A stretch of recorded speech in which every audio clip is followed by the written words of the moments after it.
There is a moment at the very end of the Gravity Falls theme song, a soft whispered line buried under the music, that most people never think twice about. Played forward, it sounds a little like someone quietly saying, "I'm still here." Played backwards, it says 3 letters back. It is an instruction.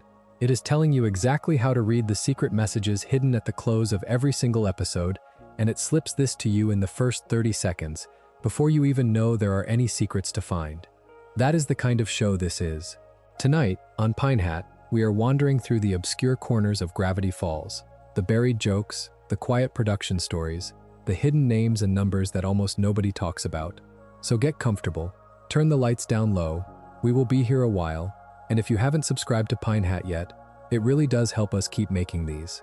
Let's start with where the whole thing actually comes from, because the origin of Gravity Falls is far stranger and far more personal than most people realize. The man who made it is Alex Hirsch, born on the 18th of June, 1985, in a place called Piedmont, California. And he was not born alone. He arrived alongside a twin sister named Ariel. Hold on to that detail, because a story that is, at its deepest level, about 2 twins who need each other and drive each other crazy in equal measure, was made by a man who has spent his whole life being one half of a pair of twins. Every argument Dipper and Mabel ever have, every moment where one of them would clearly rather be anywhere else, and then, a second later, would clearly walk into fire for the other, all of it comes from a real place. It comes from lived experience. And I think that is the single biggest reason none of it ever feels like it is performing sentiment. Hirsch is not imagining what it is like to have a twin. He is remembering. The setting comes from memory too. When Hirsch and Ariel were kids, roughly between the ages of 9 and 13, they spent their summers away from home at a cabin in the woods that belonged to their great-aunt. In the family, this great-aunt was called Grunty Lois, a squished-together nickname for Great-Aunt Lois, and that little collision of words matters more than you would expect. It is where one of the series' best-loved invented words comes from. Dipper and Mabel do not call Stan their great-uncle. They call him their Grunkle, Grunkle Stan. Great plus uncle, mashed together the same way Grunty was, a family word carried straight out of Hirsch's childhood and planted into a cartoon watched by millions of people who then started saying it themselves. There is something lovely about that. A private word, the kind every family has, escaping into the wider world through a Disney show. Now here is the part that gets me about the origins. Mabel is not a random creation. Mabel is Ariel. Or at least, Mabel is Hirsch's affectionate, exaggerated portrait of his twin sister as a kid. Ariel, by his own account, wore loud, ridiculous, homemade-looking sweaters. She fell in love with somebody new roughly once a week, a fresh, doomed crush every few days. And she desperately wanted a pet pig. Sit with that for a second, and then think about Mabel, who is defined by her wall of chaotic knitted sweaters, by a rotating cast of summer crushes that never last, and who, in one of the warmest episodes, wins a pig at a fair, names him Waddles, and simply never lets him go. Mabel got the pig that the real Ariel always wanted. In that one specific way, this is a little gift from a brother to his sister, a version of childhood where the pig actually comes home with you. Dipper, by contrast, is not based on a separate real person so much as on a feeling. Dipper is how Hirsch remembers being a kid himself. Anxious, overprepared, a little too eager to be taken seriously, convinced that if he could just find the answer to the mystery, then everything would finally make sense and he would finally be safe. Anyone who is a slightly nervous, overthinking 12-year-old recognizes Dipper immediately, because Dipper is not a character type. He is a memory of a specific kind of childhood dread, the dread of being the responsible one, the one who worries so the fun people don't have to.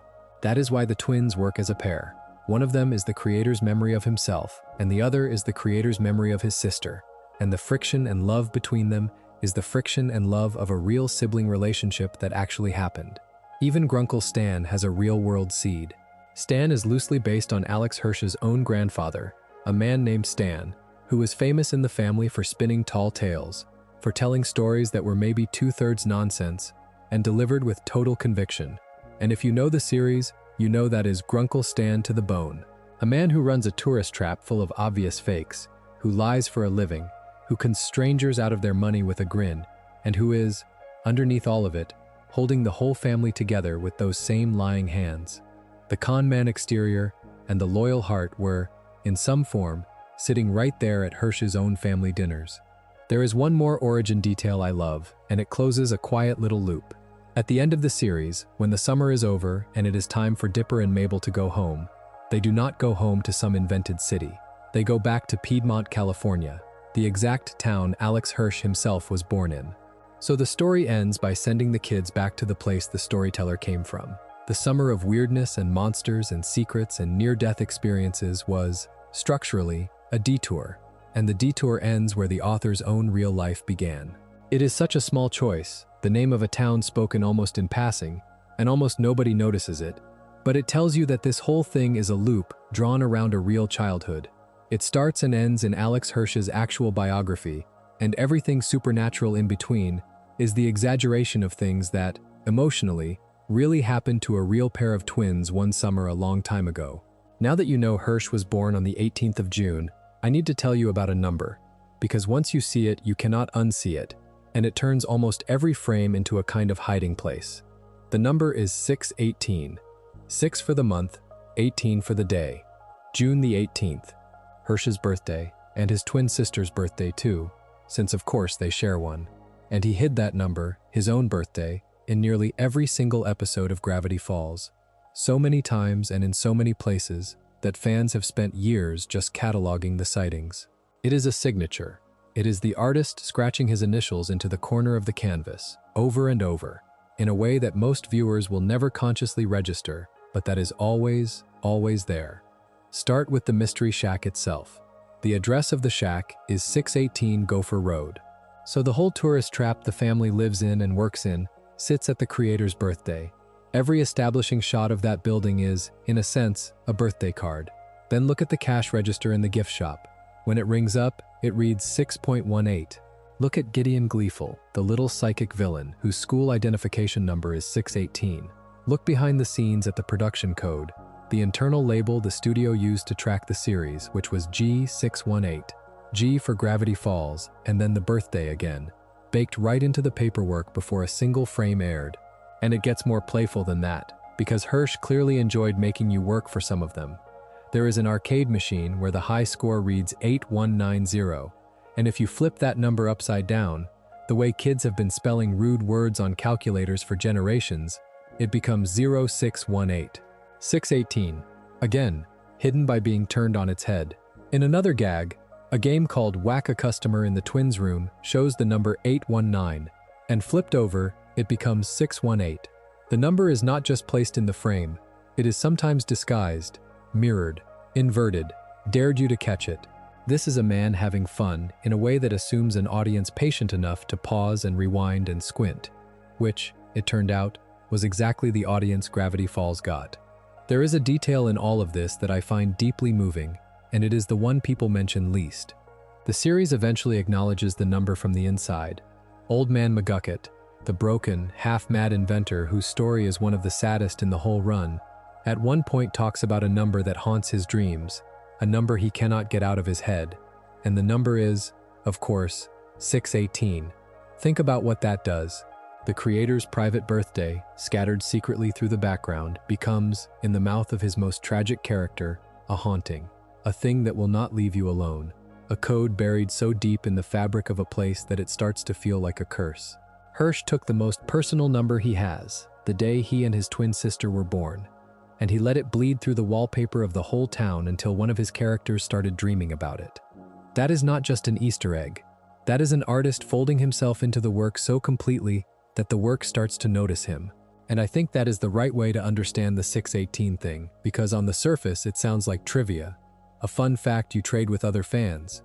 Oh, did you know his birthday is hidden everywhere? But underneath it is a statement of intent. It tells you, before you have decoded a single cipher, that this is a place where the background is never just background. If the creator will hide his own birthday in a cash register, and an arcade score, and a school identification, and the very address of the main location, then you have to assume that everything else in the frame might be hiding something too. The 618 game trains you. It teaches the audience, gently and without ever saying so out loud, to distrust the idea that anything on screen is decoration. By the time the real mysteries arrive, the ones that actually matter to the plot, the fans are already in the habit of pausing on every frame, And that habit is a large part of why Gravity Falls became the obsessive, decode everything phenomenon that it did. The birthday was the training wheels for the paranoia, and almost nobody talks about how deliberate that was.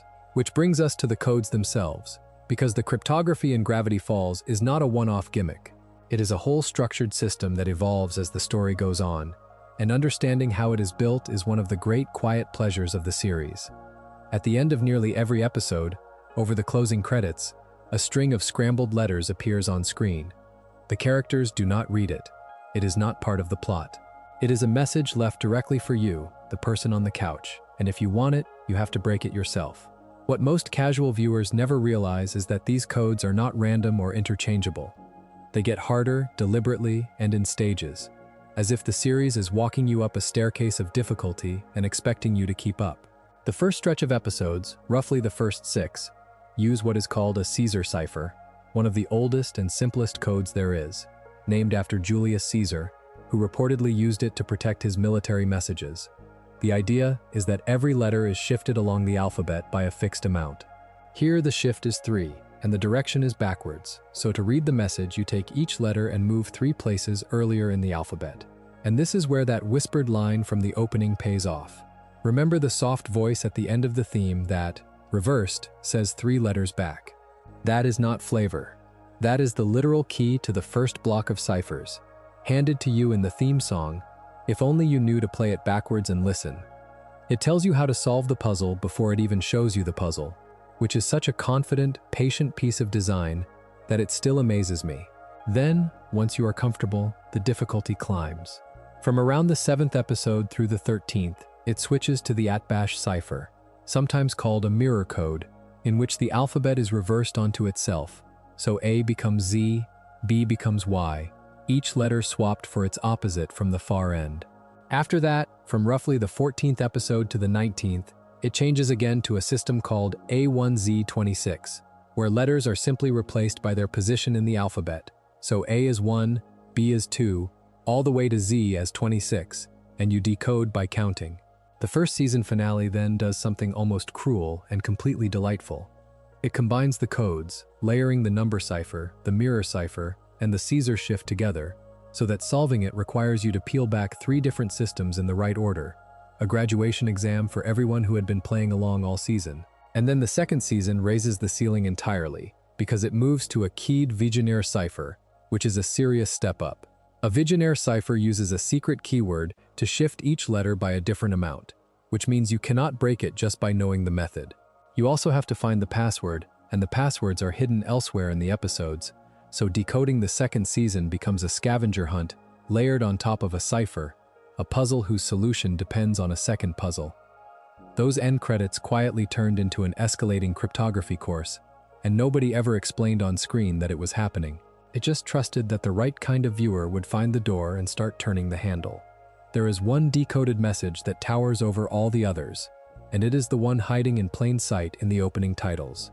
The intro contains a Caesar cipher, and when you shift it 3 letters back, it reads, plainly, Stan is not what he seems. That sentence is a 2-season spoiler. It is the emotional core of the entire Stan and Ford mystery, the secret that the series spends dozens of episodes carefully building toward, and it was sitting there, encoded but fully present, in the title sequence of the very first episode. Every single time you watch that intro, the biggest secret in Gravity Falls was looking right back at you. I find that almost unbearably clever, because it is not a cheat. The information really was always there. You were never lied to. It simply trusted that you would not be able to read it yet. The visual codes go even deeper than the letter ciphers. There is a whole separate alphabet made of strange runic symbols associated with Bill's cipher that first shows up prominently in the episode Dreamscaperers, and this symbol language is used heavily in the real physical books that came later, the replica journal and the book told from Bill's perspective, where whole passages are written in it for readers to decode by hand. And scattered through the animation are single-frame sightings that reward the obsessive, the best known being a Bigfoot who appears for exactly 1 frame in the opening titles, there and gone in a fraction of a second, visible only if you step through the footage, image by image. My favorite of all the audio tricks, though, is a nasty little one from the first season. In an episode about Wendy's terrible boyfriend Robbie, Robbie gives Wendy a song he has written, a soppy romantic track meant to win her back, And Dipper, suspicious as always, plays it backwards. Reversed, the hidden vocal says, "You are now under my control. Your mind is mine." It sounds like proof of something sinister, a genuine magic spell buried in the music. And then the joke undercuts itself beautifully, because it turns out Robbie did not write the song at all. He plagiarized it. He had no idea the hidden message was even in there, and the message had no real power over anyone. It is a perfect little Gravity Falls gag, a scary secret that turns out to be both real and completely toothless, planted by a villain too lazy and dishonest to even know what he was handing over. This is a show that loves a hidden message, but it is honest enough to admit that a hidden message is not the same thing as a hidden truth, and that, in its way, is a lesson the series keeps teaching. Let's talk about the voices, because the casting of Gravity Falls holds some of the loveliest behind-the-scenes stories in the whole production, starting with Dipper. Dipper is voiced by an actor named Jason Ritter, and there are two things about that you should know. The first is that Jason Ritter is the son of the late actor John Ritter, a beloved comic performer of an earlier generation, so there is a real show business lineage sitting behind the nervous little cartoon boy. The second, and the better story, is why Ritter got the part. Dipper is 12 years old, right on the edge of puberty, and one of the defining sounds of that age is the voice crack, the way a boy's voice betrays him mid-sentence and jumps an octave without permission. When they were casting the role, Ritter was, by the account that circulates, the one whose voice cracked most naturally, without being forced or performed. He was not doing an impression of a pubescent boy. His voice was genuinely doing the thing on its own. And that authenticity is a huge part of why Dipper sounds so real, so specifically caught in that awkward in-between age. Ritter also pulled double and triple duty in an episode called Double Dipper, where Dipper accidentally creates an army of copies of himself, because Ritter voiced most of the clones too. So when you hear a dozen Dippers arguing with each other, that is largely one actor talking to himself, cracks and all. Mabel's casting is a different kind of story, and it is about improvisation. Mabel is voiced by Kristen Schaal, a comedian with a completely distinctive delivery, and by Hirsch's own account, she was who he wanted for the role all along. What is less well known is how much of Mabel came out of Schaal's own mouth rather than off the page. Schaal is a gifted improviser, and Hirsch has said that some of Mabel's lines were written based on the kinds of things Schaal would actually say. The strange, funny, left-field remarks that are just how her brain works. So Mabel is a character partly reverse-engineered from her own performer. The example fans point to most is in the final stretch, during the Apocalypse arc, where Mabel is put on a bizarre little trial and there is a jury of tiny versions of her own head giving verdicts. Those voices, that whole chaotic riffing energy, came out of Hirsch and Schaal just playing around in the booth.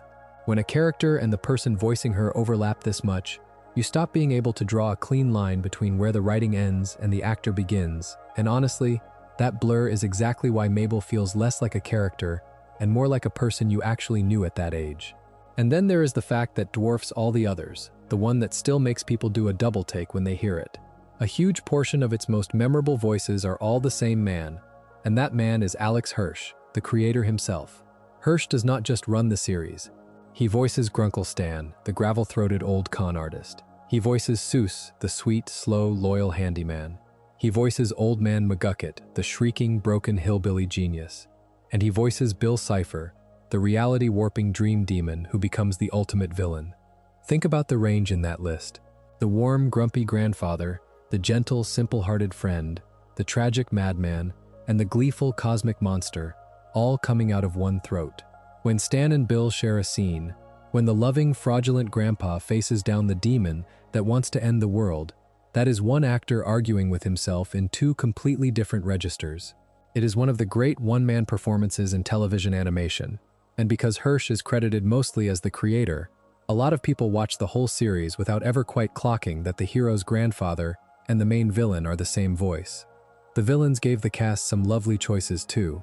Gideon Gleeful, the round little boy psychic who becomes the twins' first real human antagonist, is voiced by Thurup Van Orman, himself an animation creator, the man behind the cult cartoon The Marvelous Misadventures of Flapjack. And there is a small, strange piece of trivia attached to Gideon that almost nobody knows, which is that his surname was originally going to be something else entirely. He was to be called Gideon Garrymore before the show settled on Gleeful, and Gleeful is the far better choice because it lets his name become a pun. giddy and gleeful mashed together, for a character whose whole public persona is a syrupy, beaming television sweetness laid over a properly nasty streak. The right name did a lot of quiet work there. Across the whole cast you find this same pattern, of a production that cared enormously about the sound of things, that cast for the tiny authentic details, a real voice crack, a real improviser's instincts, and that was perfectly happy to let its own creator disappear into 4 different faces at once. The guest stars, though, are where the casting gets truly ridiculous in the best possible way, because Gravity Falls managed to talk some truly famous and unexpected people into voicing some deeply absurd things. My favorite, the one I always lead with, is the pig. In an anthology episode built out of little horror shorts, Mabel's pig Waddles briefly becomes a super genius, capable of speech and higher reasoning, and the writers needed a voice that would instantly read as brilliant. So they hired Neil deGrasse Tyson, the famous astrophysicist, the man who hosts documentaries about the cosmos and argues with people online about the science in blockbuster films, lent his actual voice to a temporarily intelligent cartoon pig.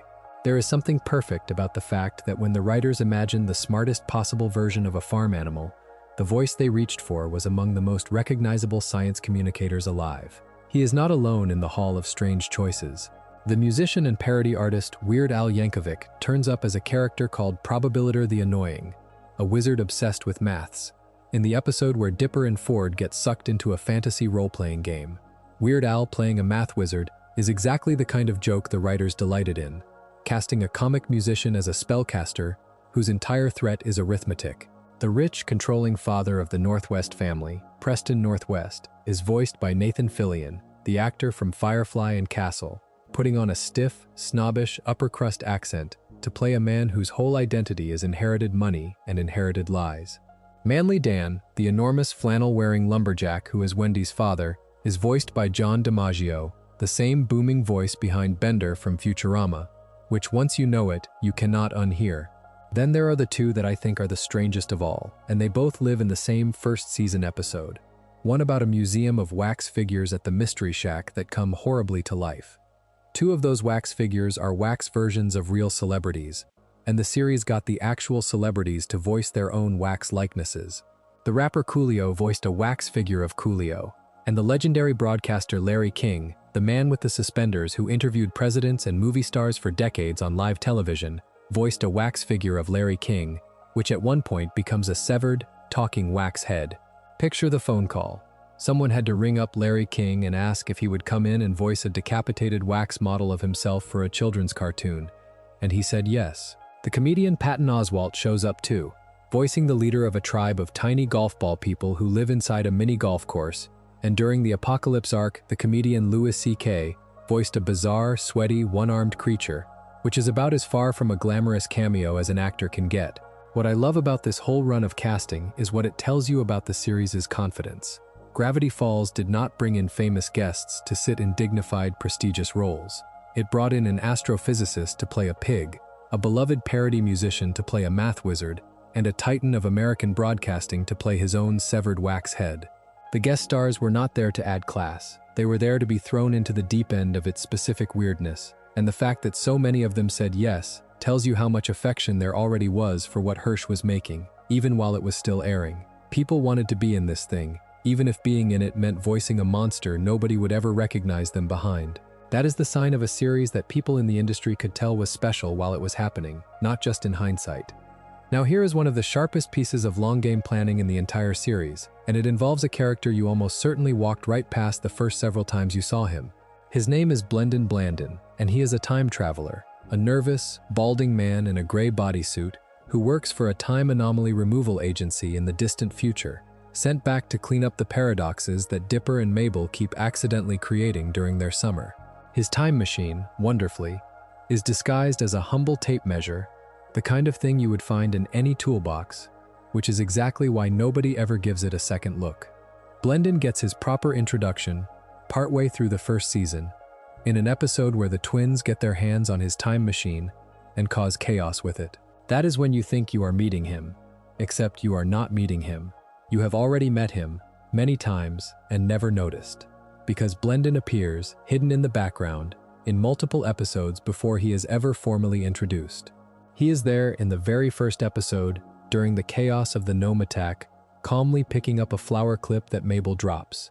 He is lurking in the background of the Gobblewonker episode and the Wax Figures episode, and he is there again around the time Gideon makes his big move against the family. He is scattered across the season like a piece of set dressing, a slightly odd gray figure you would never look at twice. And he was placed there long before anyone planned to explain who he was. Or rather, it was all planned. That is the point. They knew exactly who he was the whole time. And the reason this is not just a cute Easter egg but something deeper is that the hiding is justified by the story itself. Blendon's entire job is to travel into the past and fix the time anomalies the twins cause.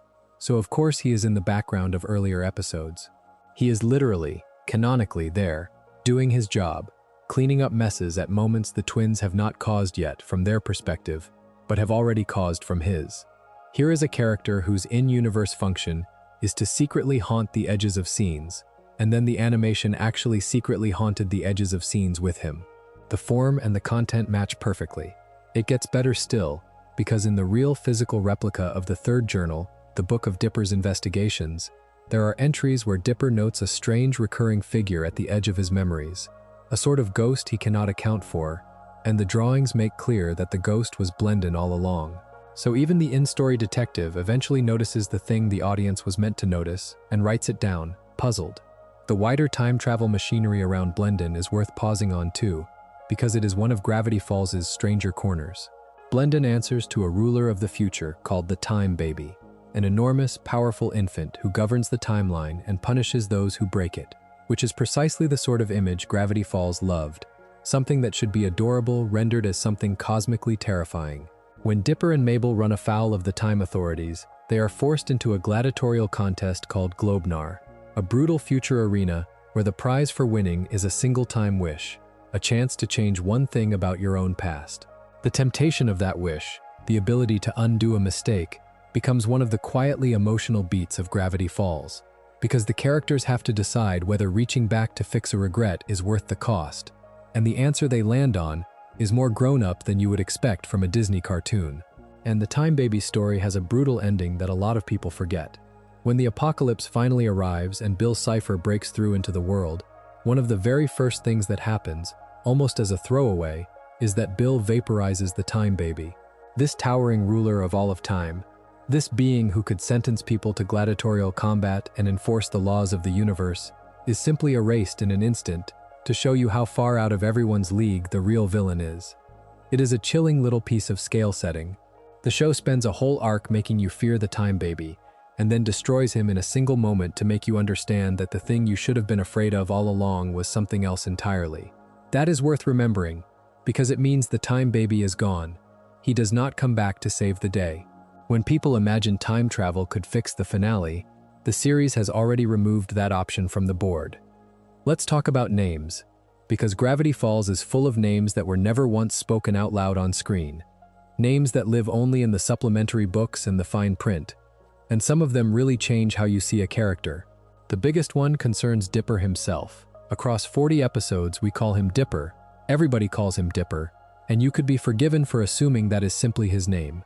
It is not. Dipper is a nickname. His real, given name is Mason Pines, and that name is never once said in the episodes.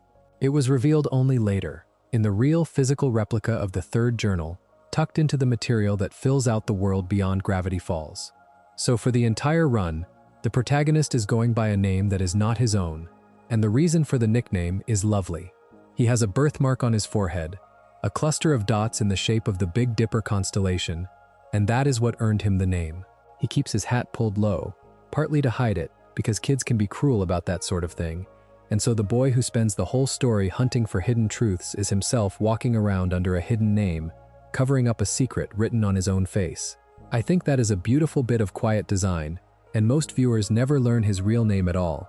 His great-uncle Ford carries a physical secret that is right there in front of you the entire time, if you count. Stanford Pines has 6 fingers on each hand. He was born with polydactyly, the condition of having extra digits, and as a child he was bullied for it, treated as a freak, made to feel like an oddity. And that childhood wound is the seed of everything he becomes, because a boy treated as strange grows up drawn to strangeness, fascinated by anomalies and the unexplained, determined to prove that being different is not the same as being lesser. His six-fingered hand becomes the literal emblem of the journals. That symbol Dipper finds on the cover of the book in the woods, the hand with the extra finger and the number in the middle, is Ford's own hand, his difference turned into his signature. And the Demon Bill Cipher, who knows exactly how to get under a person's skin, mockingly nicknames Ford Sixer, weaponizing the very thing Ford was bullied for as a child. The six fingers are also, practically, the clearest way to tell the identical twins apart. Stan has 5 fingers on each hand, Ford has 6. If you ever lose track of which twin you are looking at, count the hand. The other characters hide their full names in the margins too. Seuss, the gentle handyman who becomes like a son to Stan, has a full name that is rather wonderful. His name is Jesus Ramirez, pronounced the Spanish way, and Seuss is a childhood nickname derived from it. And there is a genuine payoff to Seuss as a character that people underrate, because at the very end of the series, when Stan and Ford leave to go sailing, it is Seuss who inherits the Mystery Shack and becomes the new Mr. Mystery, the new man in the fez running the tourist trap. The loyal handyman, the one everybody slightly overlooked, is the one left holding the whole strange legacy. Wendy, the laid-back teenager Dipper spends the first season hopelessly crushing on, has a gloriously silly hidden middle name in the wider material, and her surname, Corduroy, ties her to her lumberjack father Manly Dan. Mabel's 2 best friends in town, Candy and Grenda, are the kind of side characters who could have been disposable and instead became fan favorites. Grenda in particular, with her famously deep, gruff voice, a running joke the show never explains and never needs to. And of course, the 2 most important hidden names of all are the ones at the center of the whole mystery, the names of the great uncles themselves. For most of the series you know one old man, Grunkle Stan. You do not know that Stan is short for Stanley, and you certainly do not know that there is a second, near-identical man named Stanford. The whole engine of the biggest twist is that a name you took for granted, Stan, was concealing the existence of another name almost identical to it, Stanford, and that the difference between Stanley and Stanford, 1 syllable, is 30 years of buried history. Which is exactly where we should go next, because the Stan mystery is the deepest hidden fact the series ever kept from you, and it was hiding in plain sight from the very first frame. Most people who watch Gravity Falls remember the shock of the Stan reveal. What fewer people appreciate is just how honestly Gravity Falls played the game, how it laid the whole solution out in the open and simply trusted that you would not put it together. The core of it, for anyone who needs the reminder, is this: the man the kids call Grunkle Stan is not who he says he is. He has a secret basement under the Mystery Shack, and in that basement, running for decades, is a vast interdimensional portal. And when that portal finally activates in the cliffhanger between the seasons, the figure who steps out of it is not a monster and not a stranger, but a man with Stan's exact face, wearing a hooded coat with 6 fingers on each hand. He is the author of the journals. He is Stanford Pines. And the Grunkle Stan we have known all along turns out to be his twin brother Stanley, who took his brother's name and lived his brother's life for 30 years while secretly trying to bring him home. The mechanics of how this happened are laid out later, in the episode that fills in the backstory, and I will not retell the whole tragedy of the garage and the portal beat by beat, because it is a set piece worth experiencing whole rather than summarized. The short version is that the twins were inseparable as boys, growing up in a place called Glass Shard Beach in New Jersey, sons of a hard, unloving father, dreaming of sailing the world together on a boat they named the Stan O'War. And the short version is that a childhood accident, one brother clumsily wrecking the other brother's most important project, split them apart, and that years later a terrible argument by the portal ended with one brother knocked through it and lost, and the other brother left behind, alone, guilty, and determined. From that point on, the man who stayed took his lost brother's identity, faked his own death on paper, and turned the family home into a tourist trap to fund 30 years of trying to reopen the door. Everything you thought was a con man running a cheap roadside attraction was actually a rescue mission in disguise. Here is what I want you to hold on to though, because this is the part that makes the whole design so remarkable. That 2-season secret was encoded in the theme song from episode 1. We already talked about the cipher in the opening titles that reads, "When you decode it, Stan is not what he seems." That is not a vague hint. That is the literal answer to the mystery, printed in code over the intro of every episode, from the very beginning, before the audience even knew there was a Stan mystery to solve. It told you the truth in the first half minute and then spent 40 episodes daring you to believe it. And the title of the reveal episode, the one where Ford walks out of the portal, is a plain restatement of that same coded phrase. The whole architecture rhymes with itself. The secret was hidden by being too visible, painted so openly across the front of the series that everybody's eyes slid right off it. And the clues did not stop at the cipher. Once you know the answer, the earlier episodes are riddled with things that only make sense in hindsight. Stan's odd behavior around certain rooms, his flashes of real intelligence and real pain poking through the buffoon act, the strange machinery, the way he sometimes looks at the kids with a grief that a simple grumpy grandpa would have no reason to feel. There is a particular power to the reveal that Stan has been playing a part, because it recontextualizes the performance of the man playing him. Alex Hirsch had been voicing Stan as a loud, greedy, grumbling con artist, and the twist asks you to go back and hear all of that bluster as a costume worn over decades of loneliness and guilt. The con man was itself a con. The character was in character. And that is the interpretive heart of the whole thing, the argument Gravity Falls is making, which is that the biggest, most convincing lie in Gravity Falls was told not by the demon or the villains, but by a tired old man who loved his brother so much that he was willing to erase himself and become someone else for 30 years in order to get him back. When you understand that, the grumpy tourist trap huckster becomes one of the unlikeliest heroes in any children's show, and you never saw it coming, even though the answer was sitting in the opening credits the entire time. There is a companion mystery to the Stan reveal that deserves its own spotlight, because it involves the show actively lying to its audience out in the real world, and that almost never happens. For a long stretch of the series, the biggest question fans obsessed over was the identity of the author of the journals. Someone with 6 fingers had written those books, someone brilliant and paranoid who understood the town's secrets, and then vanished. And there was one very tempting candidate, Old Man McGucket, the wild-haired, gibbering inventor who lives in the junkyard and shouts nonsense at people, is clearly hiding depths. He builds impossible machines. He knows things. He seems broken by something he cannot name. So a huge portion of the fan base became convinced that McGucket was the author, that the raving old man had once been the great scientist who wrote the journals and had simply lost his mind. They were wrong, and they were wrong in part because Alex Hirsch deliberately misled them. This is one of my favorite pieces of trivia about the whole production.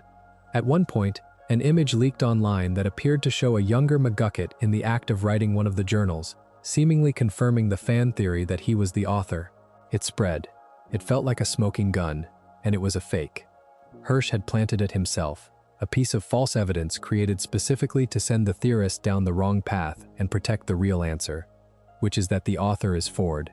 Think about the confidence and the mischief in that.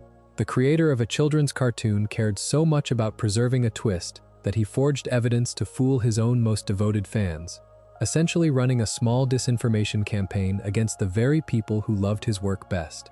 It is the exact same instinct that hides a birthday in a cash register or a spoiler in a theme song, just aimed outward, at the audience's investigation itself. The truth about McGucket, once it comes out, is among the saddest threads in the series, and it lands in an episode called Society of the Blind Eye.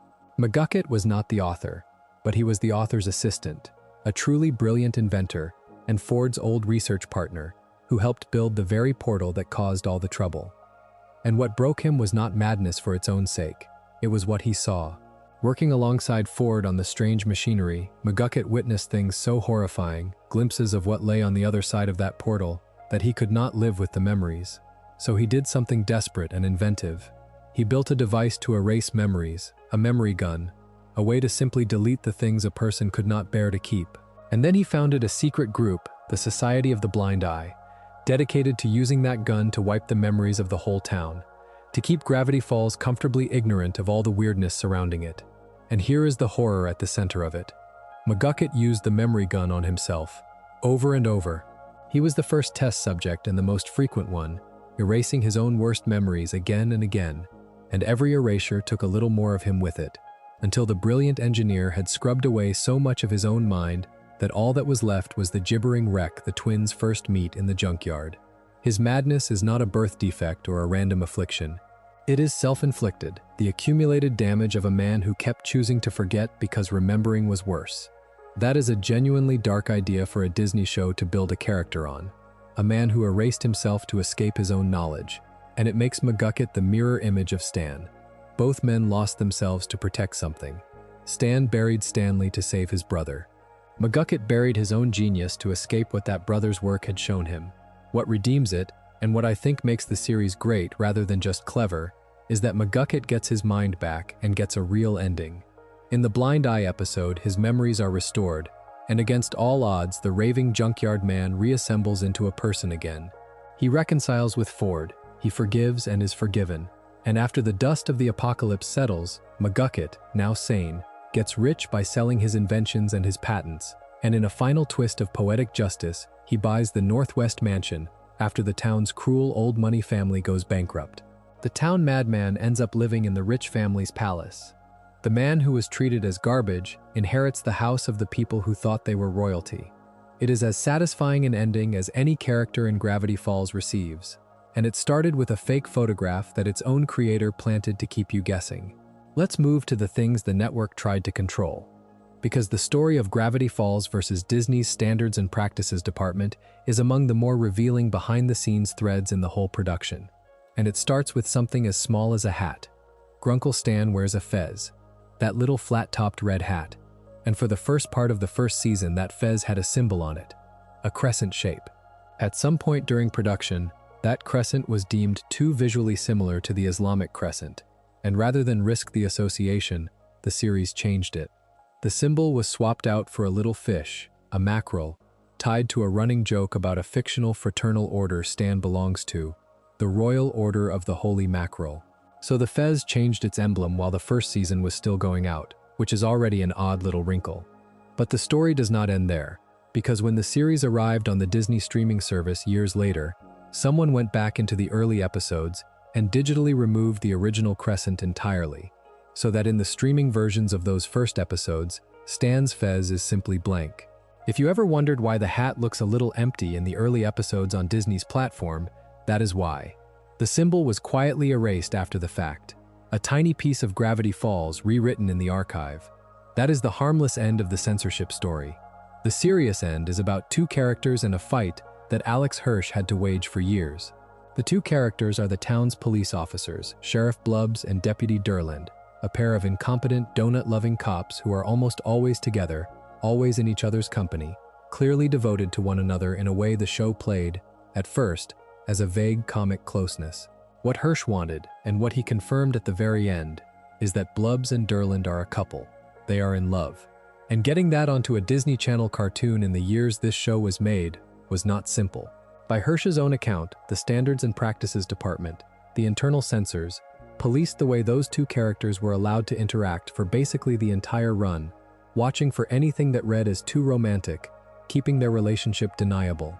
It was only in the final episode that the series got to make it explicit, with the two of them declaring, in the middle of the chaos, that they are mad with power, and also with love.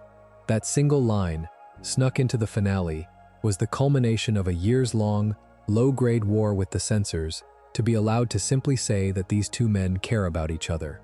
And that was not the only casualty of the network's nervousness. There is a documented case involving an episode called The Love God, where the storyboards at one point included a small background gag of two elderly women sharing a kiss in a diner, the kind of blink-and-miss-it warmth Gravity Falls loved to scatter through its crowds. The censors flagged it. It was judged not appropriate for the audience, and it was cut. A pair of old ladies kissing in the corner of a frame was too much for the standards of the moment, and out it went. When you line these things up, the blanked fez, the policed cops, the cut kiss, you start to see the actual texture of making a series like this inside a big, cautious company. The constant small negotiations over what a children's cartoon in the early 2010s was allowed to contain. What I admire, and what I think is truly worth honoring, is that Hirsch did not just accept it. He kept pushing, kept finding ways to slip the truth through, and by his own telling, he essentially wore the censors down, describing it later, in his own words, as the censors eventually being less afraid of angry parents than they were of how annoying he was willing to be about it. He made himself a bigger problem than the complaints they were trying to avoid. And the fact that Blubbs and Durland got their moment in the finale, that the series got to end with those two allowed to say it out loud, is a small victory that meant a great deal to a lot of viewers who did not often see themselves in a Disney cartoon at that time. It is easy to forget how recently even that much was a fight. The obscure fact here is not just that the cops are a couple, which many fans know. It is how hard and how long the creator had to work to be allowed to tell you so, one worn-down objection at a time. Let's step out of Gravity Falls and into the real Oregon woods for a while, because the Mystery Shack is not pure invention. It is based on a very specific and very real kind of American roadside attraction, the Gravity Mystery Spot. And once you know they exist, the whole shack makes a different kind of sense. Scattered across the Pacific Northwest and Northern California, there are these little tourist traps built around supposed anomalies in gravity, places where balls seem to roll uphill, and people appear to stand at impossible angles, and brooms stand on their own, all explained to paying visitors as some mysterious force in the ground. Two in particular sit behind the Mystery Shack. The first is the Oregon Vortex in Gold Hill, Oregon, a genuine attraction that has been drawing curious tourists since the 1930s. The second is Confusion Hill in Piercy, California, built in the late 1940s, another roadside spot where the laws of physics appear, for the price of a ticket, to politely bend.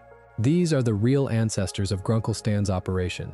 Cheap wooden buildings tucked into the trees, promising wonders, delivering optical illusions, and somehow enduring for the better part of a century on the strength of human curiosity and the willingness to be fooled. And Hirsch and his crew did not just imagine these places from memory, they went. In early 2013, the team took a several-day road trip they called the Mystery Tour, driving through Oregon and Northern California specifically to visit the strangest, tackiest, most wonderful tourist traps they could find, soaking up the atmosphere, taking reference, standing inside the actual crooked rooms that inspired the show's Crooked Rooms. There is something lovely about that, a group of artists getting in a car and physically driving out to the weird little corners of the real country that their fictional weird little town was built to honor. The Mystery Shack feels so lived in and so specific because it is, in a real sense, a portrait of places that really exist, painted by the people who went and stood in them. The relationship went both ways in the end, and this is the detail I find deeply touching. Years later, when the pandemic hit and small roadside attractions everywhere were suddenly in real danger of closing forever, with no tourists coming through, Confusion Hill, one of the very places that helped inspire the show, was struggling, and Alex Hirsch stepped in to help keep it afloat. The creator, whose beloved series was built partly on the bones of these old tourist traps, turned around and helped save one of them when it was in trouble. The fiction gave something back to the reality that made it. A cheap little gravity illusion attraction in the California woods, the kind of place most people drive past without a second glance, got a lifeline from the cartoon it had unknowingly inspired. If you want a single fact that captures the affection at the core of Gravity Falls, that might be it. While we are behind the scenes, it is worth understanding how the series was actually built, because the process shaped the feel of the thing. Gravity Falls was a storyboard-driven production, which means the visual staging and much of the comic timing were worked out in the boards by the artists, rather than dictated top-down from a locked script. Hirsch would go through and pepper the boards with gag notes and feedback. The sequences would be pitched and read through, and then the bulk of the animation was sent overseas, handled by studios in South Korea that did the heavy lifting of turning the boards into finished frames. But certain sequences, the ones deemed too important or too delicate to risk, were animated closer to home instead, kept in careful hands to make sure the truly crucial emotional and dramatic beats landed exactly right. That is why the big moments in Gravity Falls so often have a slightly different, more precise weight to them than the everyday scenes. Someone decided that those particular shots were too important to send away, and kept them close to get them perfect. It is the kind of care you cannot always name while you are watching, but that you can always feel. Let's dig into the secret history of the town itself, because Gravity Falls has an origin story that is both one of its silliest jokes and one of its sharpest pieces of satire, and the two things turn out to be the same thing. The official story, the one on the statue in the town square, is that Gravity Falls was founded by a dignified man named Nathaniel Northwest, ancestor of the wealthy Northwest family who lord over the town in the present day. That is a lie. The real founder was a man named Quentin Tremblay, and Quentin Tremblay was, to put it plainly, a magnificent idiot. He was, according to Gravity Falls, the 8.5th President of the United States, a genuine chief executive whose term was so absurd, whose behavior was so ridiculous, that the government erased him from history entirely, pretending he never existed, and quietly slotting another president into the record to cover the gap. He is said to have founded the town by riding a horse backwards off a cliff. That is the level of man we are dealing with. The twins discover all of this in an early episode when they find Tremblay himself alive, having preserved his own body inside a giant block of peanut brittle for decades, because of course he did. And the joke, the wonderful joke, has a serious spine running through it. Because the reason Nathaniel Northwest gets the credit is that the powers of the town needed a respectable founder to put on the pedestal, and the embarrassing truth of Quentin Tremblay would not do. So the Northwests, the richest family in Gravity Falls, built their entire prestige on a fraud. Their claim to be the town's founding family, the very source of their status, is a documented lie, a story pasted over an inconvenient truth. The show turns the town's founding myth into a small, precise attack on inherited wealth and the way rich families invent flattering histories for themselves. The clown who really founded the town got erased, and the dynasty that took the credit got rich off the theft of his story. That thread pays off later, in an episode set inside the Northwest Mansion, and it is where its richest villain family gets fully exposed. The mansion itself, we learn, was built more than a century earlier, and it was built by the town's ordinary lumberjacks, the working people, who were promised something in exchange for their labor. The deal was that once the great house was finished, the Northwests would throw an annual party, open to the entire town, rich and poor alike, a yearly celebration where everyone would be welcome inside the walls they had built. And the Northwests broke that promise. They finished the mansion, and then they shut the gates, holding their party every year for the elite only, locking out the very people whose hands had raised the house. That betrayal, generations old, is the source of the ghost that haunts the mansion, the vengeful spirit of a wronged lumberjack who died still waiting to be let in, come back to make the family pay for a lifetime of exclusion. And this is the episode that turns Pacifica Northwest, the family's spoiled daughter and one of Mabel's early rivals, into one of its most surprisingly redemptive characters. Pacifica, exploring her own home during the haunting, finds a hidden room, and in that room is a wall of portraits documenting the terrible things her ancestors did, a private gallery of covered-up cruelty that the family kept as a sort of trophy case of its own sins. She has to confront, in one night, the fact that her entire lineage, everything she was raised to be proud of, is built on lies and exploitation and broken promises, and she chooses to be different. She defies her parents, she does the decent thing, she breaks the cycle. It is one of the great redemptive arcs in the series, precisely because it argues that you are not doomed to be your family. Pacifica is handed every reason to become another cruel Northwest, and she refuses. Set against Tremblay the erased fool and Nathaniel Northwest the false founder, Pacifica becomes the one member of that bloodline who chooses the truth over the flattering lie, and it costs her, and she does it anyway.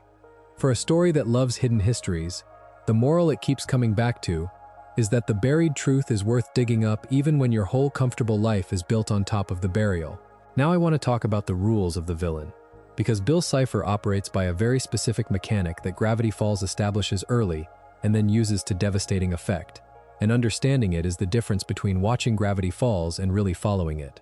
Bill is a dream demon, a triangular being who lives in the mind, and his introduction comes in an episode where the child villain Gideon summons him to invade Stan's dreams and steal a combination out of his head. That episode is your first look at how Bill works. He cannot simply take what he wants. He is enormously powerful inside the mindscape, able to reshape thought and memory, but out in the waking world his power is bounded, and the way he crosses that boundary, the way he gets his hands on real things, is by making deals. Bill makes bargains. He offers people exactly what they want, and in exchange he asks for something that sounds small, and the deal is sealed with a handshake wreathed in blue flame. And once you shake his hand, the deal is binding. There is no wriggling out of it. The Blue Fire handshake is one of the firmest rules in the entire show, and nearly every major character gets burned by it at some point. The clearest and cruelest example is an episode called Sock Opera, and it is the one that made a lot of people suddenly take Bill seriously as a threat. Dipper, desperate to crack open a mysterious laptop that might reveal the author's identity, is exhausted and stuck, and Bill appears to him with an offer. Bill will give Dipper the password, and all Bill wants in return is a puppet, a way in. Dipper, too tired and too obsessed to read the trap, agrees and shakes his hand. And the moment their hands meet, Bill takes the puppet he was really asking for, which is Dipper's own body. Bill evicts Dipper's consciousness and possesses him, wearing Dipper like a suit, leaving the real Dipper a helpless ghost locked out of his own flesh. It is a genuine horror premise dropped into a children's cartoon, the idea that a moment of tired carelessness can cost you your own body. And it works, because the show had so carefully established that Bill's deals are real and permanent. The way out is what makes the episode great. Ghost Dipper, floating and powerless, manages to possess a sock puppet from Mabel's elaborate puppet show in order to communicate and warn her that the Dipper walking around is not really Dipper. And the ultimate weakness they exploit is beautifully mundane. Bill is inhabiting a body that has not slept, a body Dipper ran into the ground chasing his obsession. And so Bill and Dipper is fighting against sheer exhaustion and the helpless reflexes of a tired child's body, undone in the end by things as simple as tickling and the body's own need to collapse. The cosmic demon is beaten by the fact that he stole a broken-down, sleep-deprived vehicle. But the real gut punch of the episode belongs to Mabel.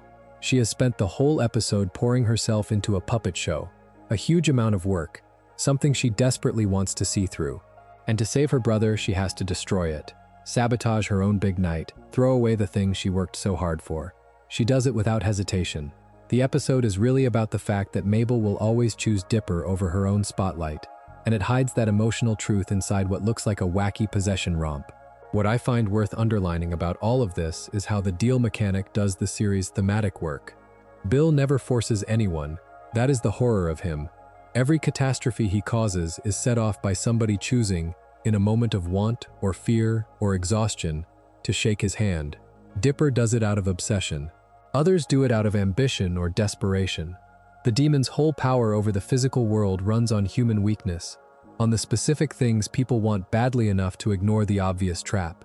It makes Bill less like a monster who attacks you, and more like a temptation that waits for you to invite it in. And it means that here, the most dangerous thing is not the triangle floating in the dark. It is the small, tired, greedy moment in your own head where you decide that just this once, the shortcut is worth it. The handshake is always offered. The warning is that the disaster only happens if you reach out and take it. The apocalypse itself, the ARC fans call Weirdmageddon, is full of details that people misremember or never fully register, and I want to walk through a few of them, because the way Bill's end actually plays out is different from how a lot of viewers think they remember it. When Bill finally breaks through into the physical world, he does it through a tier in reality called the Rift, and the world he makes is a nightmare carnival. He rules from a floating black pyramid called the Pyramid, surrounded by a gang of grotesque interdimensional monsters he calls his henchmaniacs. And the single most horrifying image in the whole show is his throne. Bill takes the ordinary people of Gravity Falls, the townsfolk you have spent 2 seasons laughing at, and he petrifies them, turns them to stone in poses of terror, and stacks their frozen bodies into a throne he sits on. The show describes it, more or less, as a throne of frozen human agony. That is in a children's cartoon, a villain sitting on a chair made of the screaming, petrified bodies of named characters you know. Gravity Falls was never afraid to go to genuinely frightening places, and that throne is the proof. There is one crucial limit on Bill's victory that a lot of people forget, and it matters. Weirdmageddon does not spread across the planet.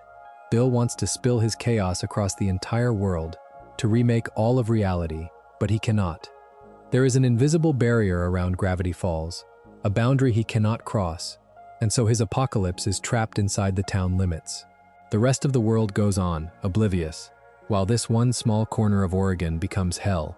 That containment is the whole reason the climax happens locally, why it comes down to a handful of people in one town rather than a global war. And it is a rule the series sets up deliberately so that the final battle can be intimate and personal rather than planetary. Armageddon, here, is quarantined to the place where it started. Mabel, meanwhile, spends much of the arc trapped in one of its most psychologically pointed inventions, a prison called Mabeland.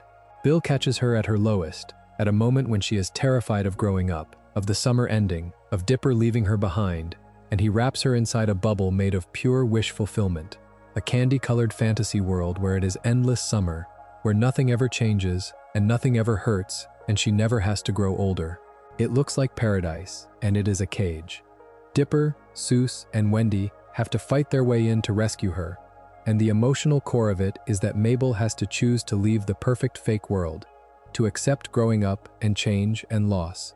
in order to come back to the real one. Bill did not build her a torture chamber. He built her exactly what she thought she wanted, and that is the trap. It is one of the sharpest things Gravity Falls ever did with a villain, using the apocalypse to externalize a 12-year-old's fear of time moving forward. And now the fact that I think matters most of all, and that fans get wrong most often. There is a prophecy in the series, the Zodiac, a wheel of 10 symbols, each one belonging to a specific character, and the idea is that if all 10 people join hands in the right arrangement, they generate enough power to destroy Bill. The show builds toward this for a long time. It feels like the answer. It feels like the mechanism that will save the day. And in the finale, the Zodiac plan fails. It does not work.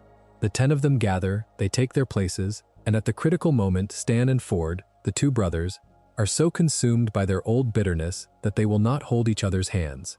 The chain breaks over a grudge. Bill sees the weakness, laughs, and burns the entire Zodiac to ash, then captures everyone. The prophecy everyone was counting on collapses because two old men could not put aside a decades-old argument for 10 seconds. I love that Gravity Falls did that because it refuses to let a magic circle solve its emotional problem. The wheel does not beat Bill. The wheel fails specifically because the family is broken. What actually defeats Bill is a trick born of the very relationship that broke the Zodiac.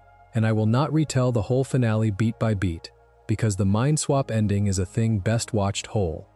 The short of it is that the brothers use their identical faces against the demon, and Bill is erased inside a human mind, at a terrible cost paid by one of the twins. But the load-bearing fact, the one to hold on to, is that the Zodiac did not save anyone. The thing the show spent so long setting up as the solution was a red herring dressed as a prophecy, and the real answer was never a magic wheel of 10 heroes. It was two brothers, finally, and too late, and just in time, choosing each other. Let's stay with Bill a little longer, because his nature and his origins hide some of Gravity Falls' strangest facts, and there is a lot of misunderstanding about what he actually is and what happened to him. Bill Cipher is unimaginably old, a being that predates most of what we would call reality, and his backstory, which the series and the later books fill in, is truly bleak. He did not come from our universe at all. He came from a flat, two-dimensional world, and I will not go through the whole tragedy of how he destroyed that home dimension, because it is a story we have spent real time on elsewhere, and it deserves its own space rather than a rushed recap here. The short version is that everything Bill is, all the chaos and cruelty, grows out of a being who annihilated his own world and everyone in it, and then went looking for new worlds to do it to again. He is a refugee from a catastrophe he caused. What I want to focus on instead is how Gravity Falls characterizes him in the everyday, because the writing of Bill is a small marvel. His signature sign-off, the line he tosses out when he vanishes, is a perfect piece of nonsense. Reality is an illusion. The universe is a hologram. Buy gold, and then he is gone. It is the voice of a con artist selling cosmic dread, a demon who talks like a late-night infomercial, and it captures the exact register of Bill, that he treats the end of everything as a sales pitch, that even his warnings about the meaninglessness of reality come packaged with a huckster's cheerful goodbye. In physical form, once he breaks through, he is close to all-powerful. He animates objects, warps space, turns living people into statues of stone or gold or whatever material amuses him at the moment. He is bounded mainly by the rules the series carefully set, the barrier around the town, the need to make deals, and the specific weaknesses the family eventually finds. Now here is a distinction that matters enormously and that people constantly get wrong. Bill was not killed. He was erased. When the family finally beats him at the end, they do not destroy him with a weapon in the ordinary sense. He is deleted, wiped out of existence inside a human mind, along with, tragically, the memories of the man whose mind became the trap. And that difference between killed and erased is not pedantry, because it turns out to leave a door open. In the years after Gravity Falls ended, the wider material Alex Hirsch created went back to the question of whether Bill is truly, permanently gone, and the answer it gives is unsettling. There is a being in the mythology of Gravity Falls called the axolotl, a vast, ancient creature that exists somewhere outside of time, a kind of cosmic power far above even Bill. And the axolotl is associated with a strange promise, spoken in a poem, about second chances, about a being returning in a different form and a different time. Bill, it seems, has a relationship with this creature, an escape clause, a possibility of coming back that the show hinted at and the later books developed. So the honest, careful way to describe Bill's fate is not that he is dead, and not that he is definitely gone forever. It is that he was erased from the physical world, removed from our reality at enormous cost, and that his ultimate status is left deliberately, teasingly open. The show and its creator want you to be unsure. They want a small, cold draft to keep blowing under the door after the credits roll. And that uncertainty is set up in the finale with a single image. An image that then became the seed of something no television series had really attempted in the real world. Out in the actual forests of Oregon, with real fans and a real statue. Because at the very end, when the danger seems over, the camera finds a stone figure standing in the woods. A triangle turned to stone, one hand outstretched, frozen in the middle of offering a deal. And that statue was about to leave the screen and walk into reality. This is one of my favorite stories in all of modern television, and hardly anyone outside the fandom knows it happened. That stone Bill Cipher statue glimpsed at the very end of the finale was not only a drawing. Alex Hirsch had a real, physical version of it built, and then he hid it in the actual world, in a real forest, and challenged the fans to find it. The whole thing was called the Cipher Hunt, and it was a genuine international scavenger hunt, a real-world alternate reality game played across multiple countries by thousands of people, orchestrated by the show's creator through a trail of cryptic clues. The statue itself was constructed by a professional prop master named Fawn Davis, and it was made to survive being left outdoors, and its art director, Ian Worrell, helped plan out where in the world the clues would lead. This was not a casual thing. It was a serious, coordinated effort, mounted months after the series had already ended, purely to give the fans one last mystery to solve together. The hunt began in July of 2016, and where it began tells you how far Hirsch was willing to go, because the first clue was in St. Petersburg, Russia. Fans on the other side of the world had to physically go to locations, find hidden clues, decode them, and report back. And the trail did not stay in one country. It stretched across the United States, over to Russia, and even to Japan, a truly global chase, with the community pooling their efforts online, sharing photographs and decryptions, coordinating strangers across continents and time zones to chase a cartoon triangle through the real world. It is the kind of thing that could only have happened with a fan base already trained, by Gravity Falls itself, to treat every image as a code and every code as solvable. Hirsch had spent 40 episodes teaching these people to decrypt his ciphers. The Cipher Hunt was the final exam, and it took place on planet Earth. It ended about 2 weeks later, in early August, in a forest near a town called Reedsport, Oregon, which is fitting, because the series is set in the Oregon woods, and the hunt came home to them at the end. There, in the trees, the fans who cracked the final clue found it. The real statue of Bill Cipher, standing in the forest with its hand outstretched exactly as it appeared in the finale, and buried near it, a small chest whose contents could be read under black light. That same invisible ink trick Gravity Falls and its books loved so much. Real people, standing in a real forest, having chased a demon across 3 countries, finally laid eyes on the physical object that the last shot of the series had promised was out there. The fiction had leaked all the way out into the world, and left a solid, touchable thing in the dirt for its audience to discover. What moves me about the Cipher Hunt is what it says about the relationship between this show and the people who loved it. Most shows end, and that is it. The story stops. The fans are left with reruns. Gravity Falls ended, and then its creator built a physical monument to his own villain, hid it in the woods, and invited the entire fan base to work together, across the whole planet, to find it. It treated the audience as active participants, as detectives worthy of one final case, right to the very end and beyond. And it was collaborative in a way that solo puzzle solving never is. No single person could have done it. It required the whole community, its Russian members and its Japanese members and its American members, all pooling clues to reach that forest clearing. The story that was, at its heart, about the bond between 2 twins who need each other ended its life in the real world by forcing thousands of strangers to need each other too, to cooperate or fail. That is a remarkable final note for any piece of art to end on. The statue itself did not stay in the woods, though. Not long after the hunt, Hirsch had it relocated to Confusion Hill, one of the very roadside attractions that had inspired the Mystery Shack in the first place. So the physical triangle came to rest at the physical shack that started it all. Which, as it turns out, was not quite the last we would hear of that statue. because years later a book would suggest it might not be as dead and stone cold as it looked. Before we get to that book, we should talk about the other real books, because Gravity Falls did something unusual after it ended. It kept telling its story on paper, and the paper became bestsellers. The first and most beloved of these is a physical object called Journal 3. Throughout the show, the great mystery driving Dipper is a journal, the third of the author's journals, a leather-bound book with the six-fingered hand on the cover, full of sketches and warnings and secrets about the town. And after the series ended, that book was made real. You can hold it. Released in the summer of 2016, written by Alex Hirsch together with its supervising producer Rob Renzetti, it is a genuine replica of Ford's journal, running to nearly 300 pages, and it contains every page that was ever glimpsed on screen, plus an enormous amount of new material, including the author's full story told in his own handwriting. For fans, it was not merchandise. It was the actual object of desire from Gravity Falls, the thing Dipper spends the whole series obsessing over, placed into your own hands so you could finally read the whole thing yourself.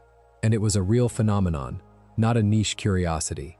Journal 3 landed on the New York Times bestseller list and stayed there for close to a year, something like 47 weeks, which is astonishing for what is, on the surface, a prop from a finished Disney cartoon. People wanted it that badly, and Hirsch, being Hirsch, could not resist adding a layer of secrets even to the book. A special limited edition was produced, sometimes called the Blacklight Edition, that leaned into every trick the series loved. It had invisible ink you could only read under an ultraviolet light, pages made to feel like aged parchment, a little magnifying glass, and even physical photographs tucked inside. So the ultimate version of the journal was itself a puzzle box, a book that hid text from your naked eye and made you shine a light across it to find the rest. The show's entire philosophy, that the truth is always there, but you have to work to see it, was built directly into the physical construction of the book. You did not just read Journal 3. You investigated it. There is a second book worth knowing about that gets less attention, an original graphic novel called Lost Legends, which came out in 2018 alongside the complete series box set. Rather than one continuous story, it collects 4 brand new tales set in the series world, with titles like Face It and Comics Up and Don't Dimension It, and a Pines Brothers story about the Jersey Devil. It was written by Hirsch and drawn by a group of artists, including some of its own talented alumni, and it became a New York Times bestseller too, the second Gravity Falls book to manage it. What I find striking about Lost Legends is that it exists at all, that after the series was over and the finale had aired, and the Cipher hunt had been won, there was still enough hunger for more of this world that a book of 4 extra comic stories could climb the national bestseller charts. Most finished cartoons vanish. This one kept generating bestsellers years after its last episode. Taken together, these books tell you something important about what Gravity Falls became, which is that it stopped being just a television show and turned into a small, self-contained mythology that people wanted to own pieces of. The journal was not a poster or a toy.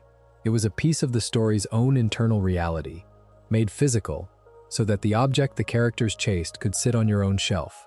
And crucially, the books are where a lot of the deepest lore actually lives. Dipper's real name being Mason, whole chunks of the author's history, details about the creatures and the town that never fit into 40 episodes, all of it found a home in the printed material. For the truly obsessive fan, Gravity Falls is only the visible part.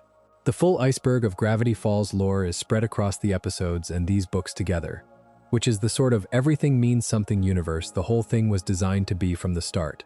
And then, in 2024, came the strangest book of all, the one told by the villain himself, and the one that finally addressed the glowing statue in the woods.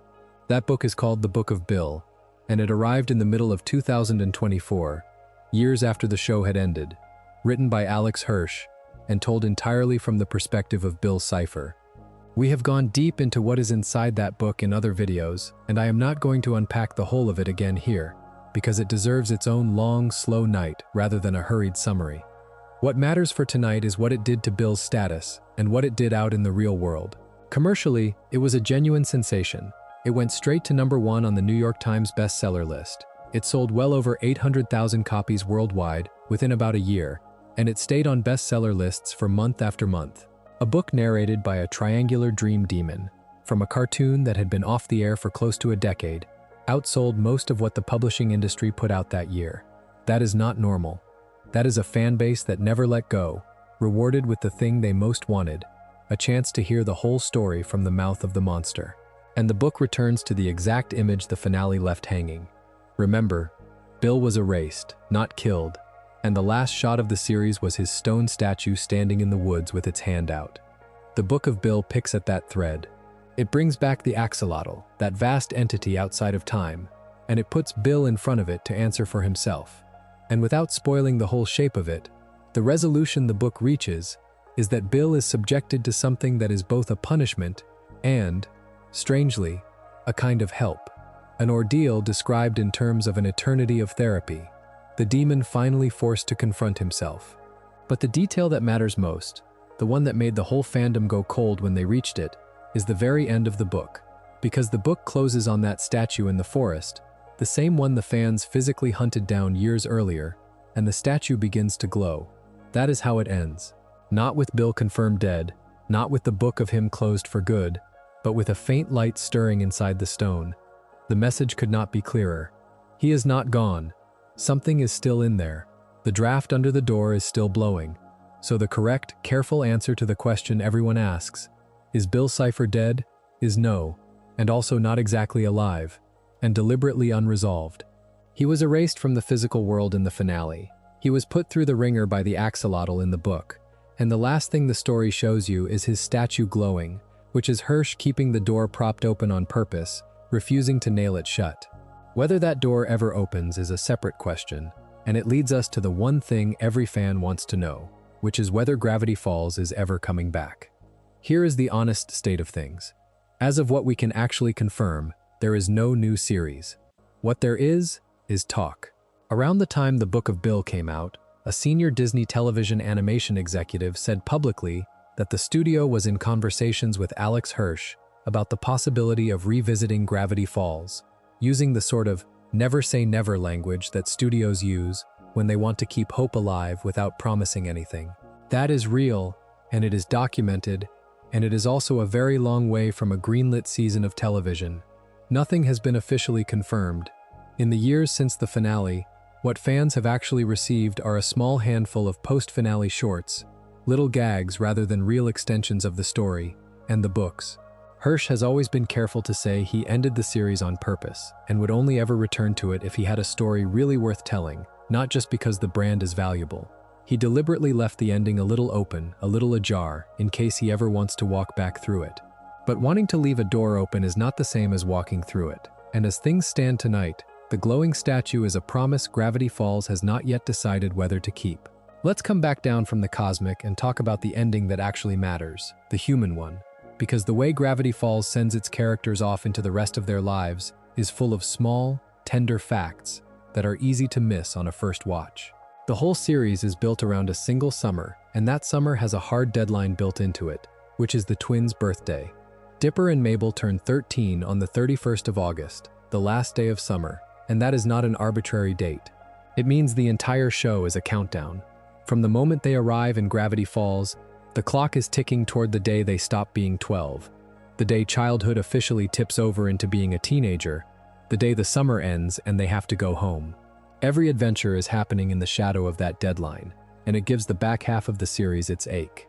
The monsters and the apocalypse are the plot, but the real thing running out, the whole time, is being a kid. After the dust of the apocalypse settles and Bill is gone, Gravity Falls gives almost everyone a quiet, earned landing. Stan, whose mind was wiped as the price of victory, slowly gets himself back, his memories coaxed home with the help of Mabel's scrapbook and the family around him and, in one of the sweetest touches, his great-niece's pig. And once he is whole again, Stan finally gets the thing he wanted, since he was a boy on a beach in New Jersey.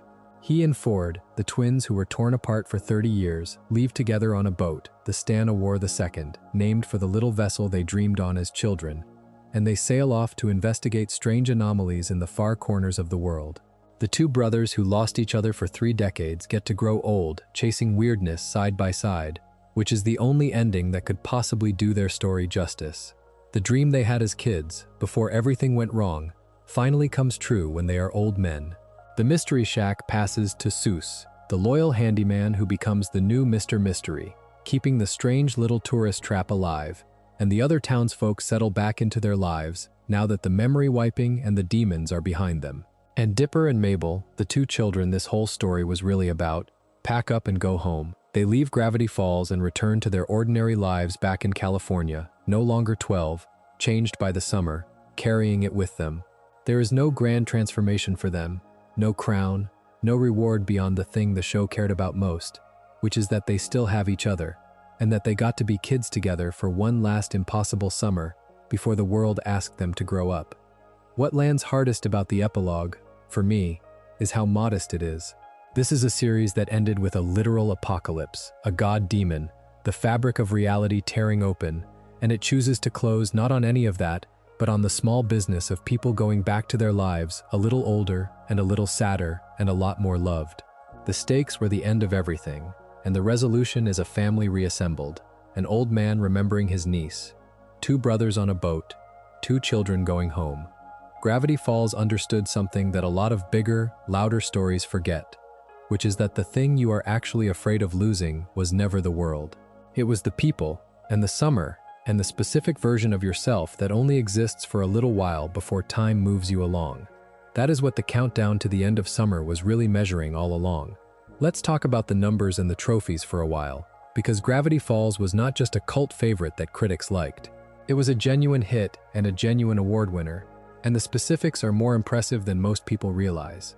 On the awards side, the series won 2 Primetime Emmy Awards, both in the category for individual achievement in animation. One went to a storyboard artist named Alonso Ramirez Ramos for his work on the Stan reveal episode, the one where Ford steps out of the portal. The other went to the art director Ian Worrell, the same man who would later help plan the Cipher hunt, for his work on the episode that introduced Bill Cipher. So the 2 single moments Gravity Falls is most remembered for, the twist and the demon, are the exact 2 episodes that brought home Emmys. Beyond that, the series won 3 Annie Awards, the top honors in the animation industry, out of a healthy handful of nominations, and it even took a British Academy Children's Award over in the United Kingdom. For a mystery cartoon that ran only 2 seasons, that is a serious cabinet of hardware, and it has always struck me as telling that the trophies clustered around the exact episodes fans obsess over, the twist and the demon, rather than the safe, easy, forgettable ones. The industry rewarded the same big swings the audience did. The ratings tell the same story of a show that was truly popular, not just beloved in hindsight. The very first preview airing, back during the summer of 2012, pulled in millions of viewers, helped along by airing after a Disney Channel movie. Early episodes that same summer drew strong numbers, and Gravity Falls performed well right through its first season. By the time it moved to Disney XD for its second season, it had become one of that channel's strongest series, setting records for the network. This was not a show scraping by on a passionate few. It was a rating success that also happened to be a critical darling and an award winner, which is a rare combination, especially for something this strange and this willing to frighten its young audience. The network clearly knew what it had by the end, because of the way it treated the finale. In the lead-up to the last episode, Disney XD ran an enormous marathon of the entire series, a nearly non-stop broadcast running for the better part of 3 days, so that fans could watch the whole story from the beginning, right up to the ending as it aired. Think about that. The channel cleared most of 3 full days to run the complete show back-to-back as a send-off.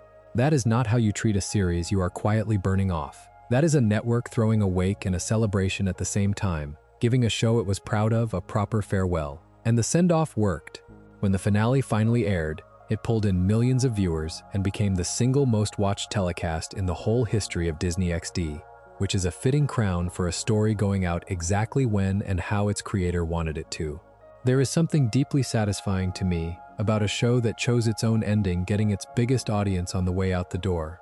There is one final piece of number trivia worth clearing up, because it confuses people and generates arguments to this day, and it is the question of how many episodes Gravity Falls actually has. The answer you will usually hear is 40 episodes across 2 seasons, 20 and 20, and that is correct for how the show originally aired. But if you go and watch it on Disney's streaming service and count, you will find the second season appears to have 21 episodes, not 20, which makes the total come out to 41.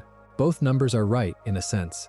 The discrepancy exists because the series finale, the last chapter of the apocalypse, was so large that on streaming it was split into two separate parts, with each half given its own listing. So the finale counts as one episode if you go by the original broadcast, and 2 episodes if you go by the streaming split. If you have ever seen fans bickering over whether there are 40 or 41 episodes, that is the whole answer. Nobody is wrong. The last episode simply got cut in half somewhere along the way, and the count has been slightly haunted ever since, which feels appropriate for a series that loved to hide extra meaning in the exact number of things. Given all of that success, the ratings and the Emmys and the marathon send-off, here is the fact that surprises people most, and it is important to get it exactly right, because it is constantly misreported. Gravity Falls was not canceled. Disney did not pull the plug on a hit. Alex Hirsch chose to end it. He announced that the second season would be Gravity Falls' last, and it was entirely his decision. From the very beginning, when he pitched the series to Disney, he had pitched it as a limited story, the tale of one specific summer, roughly 40 episodes long, with a real ending in mind.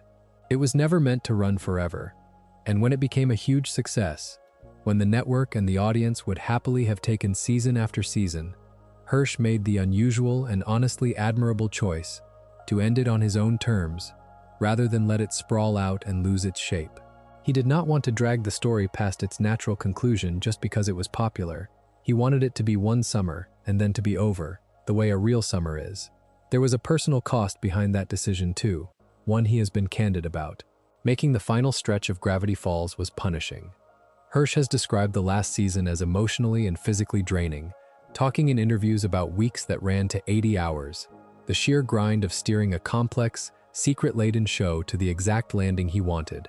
Ending it was, in part, an act of self-preservation, a recognition that he could not sustain that pace and that quality forever, and that the honest thing to do was to finish the story well, rather than to keep it alive at the expense of both his health and its integrity. There is something to respect in a creator who looks at a golden goose and decides to let it retire with dignity instead of squeezing it dry.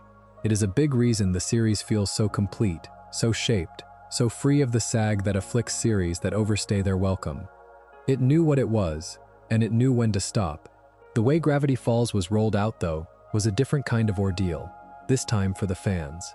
Disney ordered the 2 seasons, but aired them slowly, with long, agonizing hiatuses between batches of episodes, and the second season in particular was stretched out over an enormous span of time, premiering in 2014 and not reaching its finale until early 2016. Fans waited months and months between episodes, sometimes with cruel cliffhangers hanging in the air the whole time. The show also physically moved networks partway through, migrating from Disney Channel, where it began, over to Disney XD for its second season. To help bridge those long gaps and keep the fan base from starving, the show released a series of shorts, little between-episode segments, small comic asides that kept the world alive during the droughts. Those shorts are a lovely, half-forgotten corner of the series, minor by design but truly charming, and they exist largely because the main series was being doled out so slowly that the audience needed something to hold on to while they waited. They ran under little series names that fans still remember fondly, things like Dipper's Guide to the Unexplained, where Dipper narrates quick field notes on the town's oddities, and Mabel's Guide to Life, where Mabel dispenses her particular brand of advice, and Fixin' It, with Seuss, where the handyman cheerfully breaks things worse than they already were. None of these were essential to the plot, and that is exactly why they are worth mentioning, because a lesser production would have left the gaps empty. Gravity Falls used the waiting time to deepen the characters you already loved, giving Dipper and Mabel and Seuss their own little solo spotlights, so that even the dead air between episodes had something warm living inside it. The long waits were painful at the time, but they also fed the show's obsessive culture, because when you have 3 months between episodes, you spend those 3 months decoding every frame of the one you just got. The hiatuses turned the fans into detectives as surely as the ciphers did. There is a fact about Gravity Falls that I think is underappreciated, and it has nothing to do with the plot at all. The show was an extraordinary incubator of talent. The room that made it was full of young artists and writers who would go on, in the years after, to create some of the sharpest animation of the following decade, which means the influence of Gravity Falls is not confined to Gravity Falls. It spread out into a whole constellation of other shows through the people who cut their teeth on it. If you love a lot of modern animation, there is a decent chance you are, without knowing it, watching the children of Gravity Falls. Look at where the crew ended up. Dana Terrace, a storyboard artist on Gravity Falls, went on to create The Owl House, a beloved fantasy series in its own right. Matt Braley, another storyboard artist and director, went on to create Amphibia, a show that, like Gravity Falls, is about kids having a strange summer-like adventure away from home. Chris Houghton, a storyboard artist here, went on to co-create Big City Greens, one of Disney's biggest animated hits in years. On the writing side, Shion Takeuchi went on to create the adult animated comedy Inside Job for Netflix. Mike Rianda, a creative voice on the series, went on to direct the wonderful feature film The Mitchells vs. the Machines. And Jeff Rowe, also out of that world, co-wrote that same film and then went on to co-write and direct the animated Teenage Mutant Ninja Turtles movie, Mutant Mayhem. That is a staggering hit rate for one production. The Owl House, Amphibia, Big City Greens, Inside Job, The Mitchells, a Ninja Turtles film. All of it traces back, in part, to the same little show about twins in the Oregon woods. And the lovely thing, the part that speaks to what kind of person Hirsch is, and what kind of set this was, is that the group stayed close. Hirsch did not just wave these people off into their own careers. He has voiced characters in their shows, popping up in his friends' projects the way you would help out somebody you came up with. And the crew, by all accounts, remained genuine friends long after Gravity Falls wrapped. So Gravity Falls was not just a job that a lot of talented people happened to pass through. It was a formative, creative family, a shared apprenticeship, and the bonds forged in that room carried forward into everything its members made next. There is a real poetry in that because Gravity Falls is, at its core, a show about found family and the people who shape you during one intense chapter of your life. And the making of it was, apparently, exactly that for the people who made it. The theme of the show and the experience of building it were the same theme. A group of people spent an intense, formative stretch of time together in one place, and then scattered out into the world carrying what they had learned and what they had become to each other, which is precisely what happens to Dipper and Mabel and everyone in Gravity Falls when the summer ends. Let's go back to the very beginning for a while, to the first episode, because rewatching the pilot after you know everything is one of the great pleasures of being a Gravity Falls fan, and it is stuffed with things that only reveal their weight in hindsight. The first episode is called Tourist Trapped, and on the surface it is a simple, slightly goofy monster story. Dipper and Mabel arrive in town, Mabel gets a new boyfriend named Norman who is acting strange, and Dipper becomes convinced Norman is a zombie. The twist is that Norman is not one creature but several. He is a stack of gnomes hiding inside a coat and a mask, and they are trying to trick Mabel into becoming their gnome queen. It ends with Mabel, betrayed and furious, blasting them away with a leaf blower. It is a fun, self-contained little adventure, and it also, without fuss, sets up the entire machine of the series. Because it is in this first episode that Dipper finds the journal, the third journal, buried in the forest, the book with the six-fingered hand stamped on it that will drive everything that follows. The single object that sets the whole series in motion is placed in his hands in the opening minutes, and neither he nor the audience has any idea yet what it will come to mean, whose hand that symbol represents, or how much grief and wonder is bound up in that book. And there is a smaller, sweeter piece of setup too. At the end of the episode, as a reward, the twins get to pick free items from the Mystery Shack gift shop, and Dipper chooses the pine tree hat, the blue and white cap that becomes his defining silhouette for the rest of Gravity Falls, and Mabel chooses a grappling hook, which becomes a running gag she deploys with delight at the least appropriate moments. Their two most iconic props, the hat that becomes Dipper's whole visual identity, and the grappling hook that becomes Mabel's, are just cheap prizes grabbed off a shelf in the first episode. The show hands its heroes their icons casually, as an afterthought, and lets them become legendary through use. And then there is the opening titles again, which reward a closer look than most people ever give them. We already talked about the cipher hidden in the intro, and the Bigfoot that flashes by for a single frame, but there is one more detail in that title sequence that is pure foreshadowing, and it is the final image. The very last frame of the opening, right before the series begins, shows Bill Cipher surrounded by a ring of symbols. Those symbols are the zodiac, the wheel of 10 characters, the prophecy that will matter so enormously at the end. So the intro to every single episode ends by showing you the villain and the exact arrangement of symbols tied to his defeat. From the very first episode, long before Gravity Falls has told you that Bill exists, or that the symbols mean anything at all. The whole endgame of the series is diagrammed in the last second of the title sequence, playing on a loop, dozens of times, in front of an audience that had no way of reading it yet. It is the same trick as the coded spoiler in the theme song. The answer is always there, in plain sight, from the beginning, patiently waiting for you to become the kind of viewer who can finally see it. That, more than any single Easter egg, is the deepest obscure fact about Gravity Falls. It never hid anything from you. It just trusted you to catch up. Before we close, I want to spend a little time on the pig, because Waddles is more important to the emotional machinery of Gravity Falls than his role as comic relief would suggest, and his origins are a lovely small story. Waddles does not appear in the very first episodes. Mabel wins him partway through the first season, at a county fair, in a game where you guess the weight of an animal to take it home, and the pig she wins tips the scales at a modest 15 pounds. She names him Waddles for the obvious reason, the way he walks, and from that moment he is simply hers, completely and permanently, no questions asked.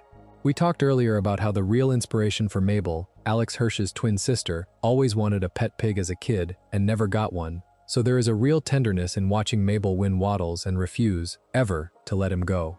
The pig is a wish granted across time, from a grown man to the sister he grew up with, and the show uses Waddles beautifully, precisely because he seems so trivial. He is the object of that unexpectedly starry guest performance we covered earlier, when he briefly becomes a genius and speaks with a very famous scientific voice. He is at the center of one of its silliest running jokes, when Mabel officiates a wedding between Waddles and a background goat named Gompers, sealing the union with duct tape, because of course she does. Gompers himself is one of those wonderful pieces of set dressing the series never explains, a goat who is simply always around, chewing on things at the edge of the frame. But the reason Waddles matters, really matters, is the ending. When Stan loses his entire memory as the price of saving the world, one of the things that helps bring him back, one of the anchors that pulls the old man's mind home, is that pig. The silly comic animal turns out to be a thread in the emotional safety net that catches the family at its lowest point. The show set him up as a joke and then trusted him to carry real weight when it counted, which is honestly how Gravity Falls treats almost everything. That is the quiet genius of its comedy, and I think it is worth naming as we wrap up. Gravity Falls is genuinely funny, laugh-out-loud funny in places, full of goofy monsters and duct tape weddings and a grappling hook deployed at the worst possible moments. But it never treats the comedy as separate from the heart. The same pig that stars in a joke wedding is the pig that helps a broken man remember his family. The same grumpy conman voice that delivers the cheap one-liners is the voice of a 30-year sacrifice. The show refuses the false choice between being funny and being meaningful, and it hides its deepest feeling inside its silliest packaging, so that the emotional gut punches always arrive from directions you were not guarding. You come for the jokes about gnomes and leaf blowers, and you stay because somewhere along the way a cartoon about a magical summer became the truest thing you had seen about growing up and letting go. There is one more piece of deep lore I want to lay out properly, because it underpins the entire mystery, and a lot of viewers never fully assemble it, which is fitting, because the whole thing is about something that was deliberately kept from being assembled. I mean the journals themselves, all three of them, and how they came to be scattered. Ford, the author, did not write one journal, he wrote three, each with that same six-fingered hand and a number in the center, 1, 2, and 3. And he filled them with everything he learned about the strange forces of Gravity Falls. And when things went wrong, when he understood what he had done, he did something very deliberate. He hid the three journals in separate places, far apart, specifically so that no single person could ever gather all three back together, because the three books together hold the complete knowledge needed to operate the great portal in his basement. Split apart, the knowledge is safe. Reunited, it is a loaded weapon. The entire structure of the mystery is a man trying to uninvent something by tearing its instructions into three pieces and burying them. And the reason he had to do that goes back to the worst mistake of his life, which was trusting Bill. Before Bill was the cackling apocalypse demon of the finale, he came to Ford wearing a friendlier mask. He presented himself as a muse, a source of brilliant inspiration, a being who appreciated Ford's genius when the rest of the world had mocked him for his 6 fingers and his strange obsessions. Bill flattered him, guided him, fed him the ideas and the designs to build the interdimensional portal, and Ford, lonely and brilliant and desperate to matter, believed he had finally found something that understood him. What he did not know was that the portal was never meant to advance human knowledge. It was a door, and Bill intended to use it to drag his own nightmare dimension through into ours. The muse was a con, the great collaboration was a setup, and when Ford finally saw the truth, that his life's work was actually the mechanism of the end of everything, he turned against Bill. And that betrayal is the origin of it all. The hidden portal, the scattered journals, the 30 years of ruin. The detail I love most about the journals is the warning. When you finally do reassemble all 3 books, when they are brought back together despite Ford's best efforts to keep them apart, a hidden message appears, written in invisible ink, readable only under the right light, and the message is a warning, telling whoever has managed to reunite the journals not to build the portal, not to use it, to stop. Which means Ford left a message to the future encoded in the very act of reassembly. The only person who could ever read the warning is the exact person who had gathered the dangerous knowledge, and the warning is aimed precisely at them, at the moment of their triumph, saying, "Stop, put it down, you do not understand what you are holding." It is the series' whole philosophy compressed into a single object. The truth is hidden and reachable, and the reaching is itself the danger. And the reward for solving the puzzle is a message begging you to have left it alone. For a series obsessed with hidden knowledge, that is about as honest as it gets about the cost of knowing things. I have one last hidden fact for you, and it lives in a name, because its first real human villain has a name that is a small buried joke about the whole series. His name is Gideon Gleeful, or Little Gideon, the round-cheeked child psychic who runs a rival attraction to the Mystery Shack called the Tent of Telepathy, performing fake mind reading for adoring crowds while secretly plotting to seize the shack and destroy the family inside it. His full name is Gideon Charles Gleeful, and Gleeful, as we said earlier, is a pun on giddy and gleeful, the sugary showbiz sweetness he wears in public. But it is the first name that hides the real joke. Gideon is a name of Hebrew origin, and its traditional meaning is something like destroyer, or, more specifically and more wonderfully, feller of trees, a cutter down of trees. Now think about who his enemies are. His enemies are the Pines family, a boy whose name means feller of trees, sent to bring down a family named Pines. The show buried a villain's entire purpose inside the etymology of his first name, and almost nobody who watches ever looks it up. Gideon has one more secret worth knowing, and it explains a detail you might have wondered about, which is his shock of white hair on such a young boy. That white hair is not natural. It is tied to a magical amulet he used, a blue-green gem that gave him real telekinetic power to back up his fake psychic act, and using it came, in the extended material, at the cost of the color draining from his hair. So the strangest thing about his appearance, that unnatural pale hair on a child, reads as a visible scar left by the power he was cheating with, the same way Gideon himself is a small person straining to wield forces far too big for him. He is a fraud with a real weapon, a child playing at being a criminal mastermind, and the amulet, once it is taken from him, leaves him what he always really was, a lonely, spoiled, frightened little boy who wanted to be loved and reached for power instead. Even Gravity Falls' pettiest villain got a name that means something and a secret written into his own hair. And that, in the end, is what stays with me about Gravity Falls, now that the years have piled up and Gravity Falls has settled into its place in the culture. It was a children's cartoon that ran for 2 summers on a Disney Channel, 40 episodes, a story about a boy and a girl, and a con man grandfather, and a monster made of angles. It could so easily have been disposable. Instead, it became one of those rare things that people carry with them, that they hand down to younger siblings, that they rewatch as adults and find deeper than they remembered. It taught a whole generation to pause on a single frame, to distrust the surface, to believe that the background was worth reading, that a birthday could be hidden in a cash register, and a 2-season secret could be sung to you in the opening half-minute. It built a world so densely packed with meaning that fans decoded it for years, chased its villain across 3 countries, bought its fictional books until they topped the bestseller lists, and still, tonight, argue happily about whether there are 40 episodes or 41. But underneath all the ciphers and the Easter eggs and the hidden names, the reason it lasts is much simpler than any of the puzzles. It is that the series was honest about the one thing children's stories usually lie about, which is that summer ends, that the people you love get old, that you cannot stay 12 and you cannot keep the perfect bubble, and the only real magic anyone gets is each other, for as long as the light lasts. Alex Hirsch took his own childhood, his twin sister's loud sweaters, his grandfather's tall tales, a great-aunt's cabin in the woods, and he turned it into a mystery box that, when you finally open it all the way, contains nothing more or less than a love letter to a summer that was always going to be over. All the codes just lead back to that. Everything means something, and the something, in the end, is goodbye. So thank you for spending this long, quiet stretch of the night with me, going through all the little buried corners of a show that hid more than almost anything else on television. I hope some of it was new to you, and I hope you are good and drowsy by now, because that is rather the point. If you enjoyed the video, make sure to subscribe, and I'll see you in the next one.